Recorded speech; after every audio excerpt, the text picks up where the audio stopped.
오늘도 말씀 드셨습니까? 말씀 김윤성입니다.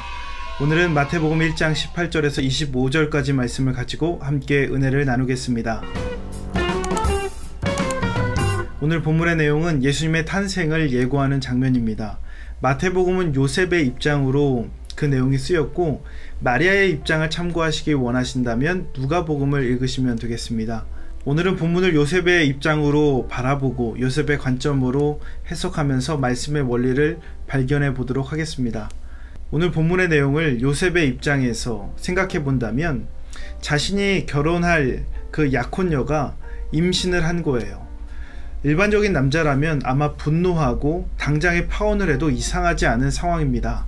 그런데 성경은 요셉을 이렇게 설명하고 있습니다. 19절 말씀, 그의 남편 요셉은 의로운 사람이라 그를 드러내지 아니하고 가만히 끊고자 하여. 의로운 사람이기에 조용히 덮으려고 했습니다. 조용히 해결하려고 했습니다. 조용히 파혼을 하는 거죠. 요셉이 이런 생각을 하고 있을 때 주의 사자가 현몽에서 요셉에게 이야기하는 겁니다. 그 아이는 성령으로 잉태된 그리스도시다. 구원자시다. 그 이름을 예수라 하라. 임마누엘이라 하라. 임마누엘은 하나님이 우리와 함께 계시다 라는 뜻입니다. 가정을 향한 요셉의 꿈이 무너지고 요셉이 진행했던 모든 일들이 무너지는 것처럼 보이는 그 상황에 하나님의 메시지가 요셉에게 임하는데 뭐라고 하냐면 하나님이 우리와 함께 계시다.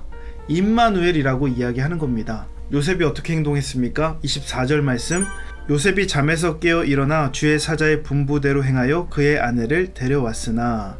주의 사자의 분부대로 행했습니다. 아내를 데려온 거예요. 요셉의 모습을 보면서 믿음이란 무엇인가 다시 한번 생각해 보게 됩니다. 요셉을 통해서 알 수 있는 사실, 믿음이라는 것은 현실의 한계를 정해놓지 않는 것이다 라는 겁니다. 일어날 수 없는 일들이 일어났어요. 요셉에게 주의 사자가 이야기하는 것은 현실적으로 생각해 본다면 일어날 수 없는 일입니다. 이 사건을 믿음의 요소를 배제하고 바라본다면 약혼한 그 여자가 임신했다라는 것은 내 아이가 아니기에 다른 어떤 남자의 아이일 것이 분명하다라는 겁니다. 왜 이런 결론을 우리가 도출하게 됩니까? 이것은 우리가 가진 지식의 범주 안에서 일어날 수 있는 그 한계 속에서 생각하기 때문에 그렇습니다. 우리가 지식적으로 내리는 결론들은 그 범위와 한계가 분명해요. 그 지식 이외에 상식적인 것 이외의 일들은 일어날 수 없는 겁니다. 그런데 이 사건을 믿음의 렌즈를 끼고 바라보면 그리스도가 보이기 시작한다라는 겁니다. 그러기에 현실의 한계를 정하지 않는 믿음을 소유한 자들은 합리적인 생각보다 말씀의 원리를 우선순위로 둔다라는 겁니다. 합리적으로 생각하는 것 굉장히 좋지요. 필요합니다. 교회 안에서도 어떤 일을 진행할 때 합리적으로 생각하면서 분배하고 진행하면 일이 수월할 때가 많이 있습니다.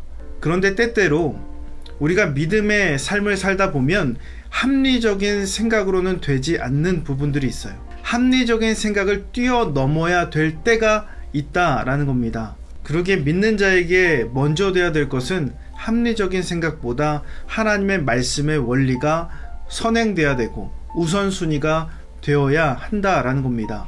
그러나 이것은 맹목적인 믿음을 강조하는 것이 아님을 꼭 명심해야 됩니다. 현실의 한계를 정하지 않는 그 믿음을 소유한 사람들은 조급함으로 나서지 않고 진득하게 기다릴 줄 안다라는 겁니다.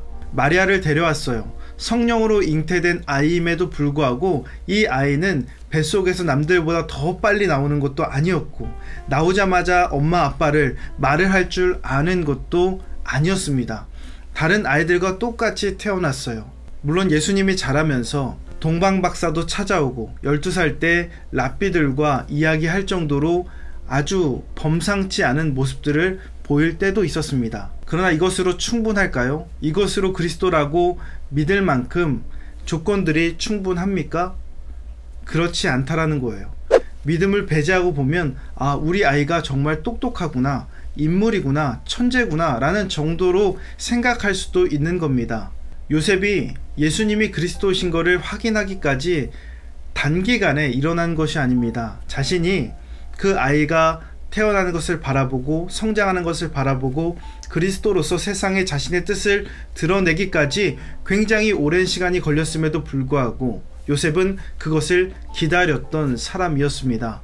그런데 우리는 어떻습니까? 오랜 기간 하나님의 뜻이 이루어지지 않으면 내가 하나님의 뜻을 착각했나? 하나님의 사인을 내가 잘못 알았나? 내 생각이었나? 라고 하면서 포기하거나 조급함에 쫓겨 살 때가 많이 있어요. 믿음의 조상이라고 불리는 아브라함을 보십시오. 아브라함에게 하늘의 별처럼 그리고 수많은 모래알처럼 번성하게 해주시겠다 라고 했지만 그의 인생에 바로 아이가 생긴 것이 아니었습니다.